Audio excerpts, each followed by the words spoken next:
next guest is Binelde Hyrcan. Hyrcan. Hyrcan. Whose works draws.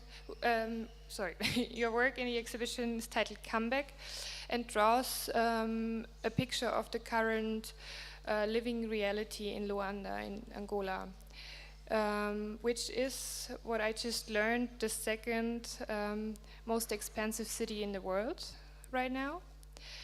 Binelde lives mainly in Luanda. Can you tell us a bit about the current situation there that completely changed after the end of the civil war in 2002? Yes, Luanda is now it's changed because the oil just go down, the price go down, the oil, so it's good for us because the Coca-Cola you don't need no more $10 to buy a Coca-Cola there in Luanda, and now it's quite stable because we don't have too much more money like 10 years ago. So the cruise is cool, it's better now. Because everybody now start to work, because it was very easy there to live, because you can rent a home for $10,000, for example, for just a studio, a small square. So on the video, the kids talk about that. It was now 7 years ago when I made this video. I was a student in Angola, in Monaco, and they was talking about this problem. About they was saying you will live on Canet's home. You're gonna go straight to the township because it's very expensive. The island where we make the video, it's one of the most expensive area. But I'm lucky because my daddy was farmer and my mom dressmaker, so they have this land. So now I have my home just in this area, and so I'm very lucky. I don't pay the rent, nothing. So. And can you describe a bit what this economic growth has done to the country and especially also to the city of Luanda? Like, how do people live there together, actually, like, or are separated? No, can you repeat, please, your question? Yeah, like the political growth, the economic growth. Sorry, what did it change in the recent years? Like, how do people live together or are separated through economic means? African are very close. African people, because you have many people, for example, in family. For example, I have 10 brothers and sisters. I'm the last one. So I have more than 20 nephews. So imagine when they come to visit me. It's like a concert or something. Yes, it's crazy. Yes, I remember in Monaco, in Monte Carlo, I make my art school, my study in Monaco, and the director of the school, she asked, "You want to bring your family?" I say, "Yes, it's cool, I can bring it." They helped me to bring my family. We was more than the Prince family. It was crazy. Too much black people in Monaco, Monte Carlo. They said, "Oh, this is a Binelde family." So it's really hard, complicated to ask you. It's crazy. And yes, and this is why my name is Hyrcan. I'm the last one on my 10 brother and sister. And I asked my mom, people here ask me where they're from this name, how you take this name. Hyrcan is not African name, it's like a Jewish name or German name, Hyrcan, Binelde Hyrcan. My mom say, "I'm sorry, you are the last one, and I don't, I was sold out on names, so good luck with your name." When did you decide to become an artist? Yeah, this is a great question. When I was kid, I made a parachute for the chickens and the cats. Yes, the cats are so stupid because they destroy the parachutes. But the chicken, they was really like a plane, because the bird, yeah. And the police bring me to the police station because it's illegal to do that. And my daddy said, "You are not crazy, maybe you are an artist." So I grew up with that and said, maybe we'll do that. And this is why I work with chicken now. I make clothes with chicken for the chickens and this stuff. So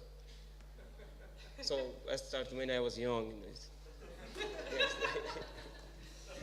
And what do your parents thought about you actually going to be an artist?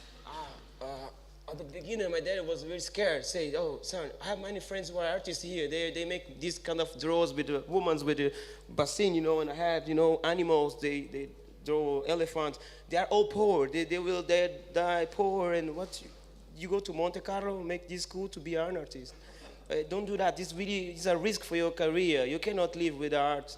So when my daddy saw me with the Prince Albert, he said, maybe it's cool, because maybe do great things. Now he travel, and he traveled with me many times. So I think he's really proud now, because so I sell my works very well. It's different. And can you describe a bit how it is to be an artist in Luanda? Like, what kind of impact do the political and economic developments have on, like, artists working there?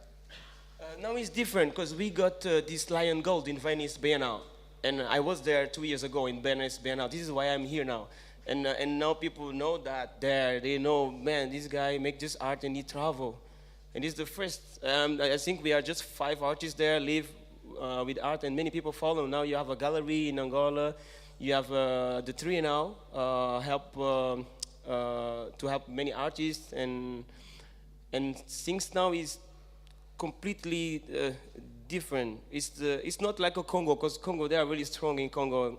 The last guy was talking about the Congo, and they're really strong, and I'm really surprised with this community artists in Congo. But so we try to follow the same example from the Congo, and I think in 10 years more we will be great, maybe. And where do you see yourself in 10 years? Sorry? Where do you see yourself in 10 years? In 10 years.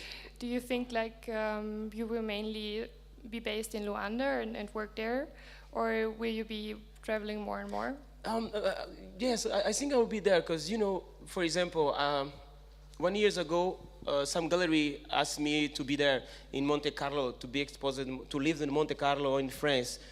And I said, I don't know if I live in Monaco or in France or Germany. My work was, it's different because, for example, this video, Come Back, I do that because I live in Angola.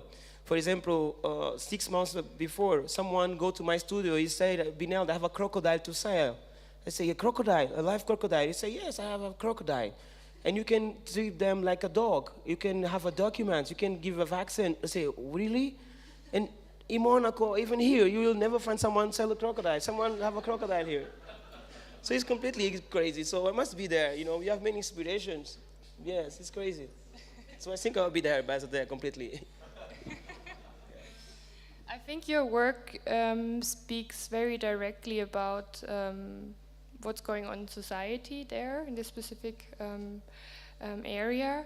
Is this something you think art should do, like comment on what's going on, or? This happens normally to talk. You will talk about your environment, and my works, for example, is all what's happened around me. It's Klimt, I think I just read Klimt said I don't need to go too far to create. I can do everything around me. So I think in Angola it's the same. And for me, I use the same sentence. Just to, I must work what's happened around me, talk about what's happening in Angola, in Luanda. Yes, I would like paint rose, but I can't. Yes.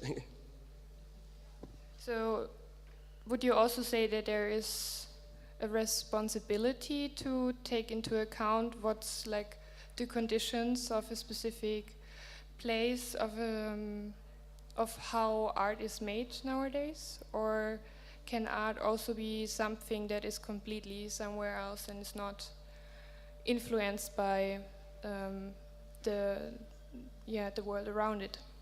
It's too long, your questions, but look, I have many now kids who try to be an artist. Even my daughter, she wanna be an artist now. My uncle, I still hold my uncle, but he say maybe I can be an artist. So it's a good influence, because we can talk about many things when you are artists. On the car in this video, the kids talk about the real problem, because people die, try to travel, try to go to Europe. Many people from the Middle East are dying because they try to travel. And now they are thinking differently, these kids, because they make this video art. But at the past, they was just thinking to make a boat and go straight to Brazil. Or America, have the good life.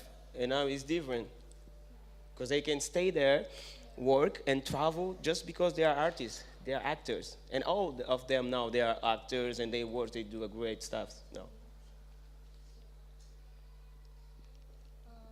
Yeah, I think then maybe you are also a bit of a role model for them, right? A role model? Ah, model. No, I'm a very not good model. Yes, no. Yes, maybe not. I don't want that. I'll tell them to not follow my crazy ideas or. Yes, I make this performance under the tree. I spend 9 hours. The birds, they put me them shit on side of me like that. I spend sitting, and many kids now try to do that, and they get sick, but they don't have medicines. It's really hard. So I think I'm not a good idea. Thank you very much, Binelde. Yeah, thanks to you to come and Kunsthalle. Thank you. Yeah.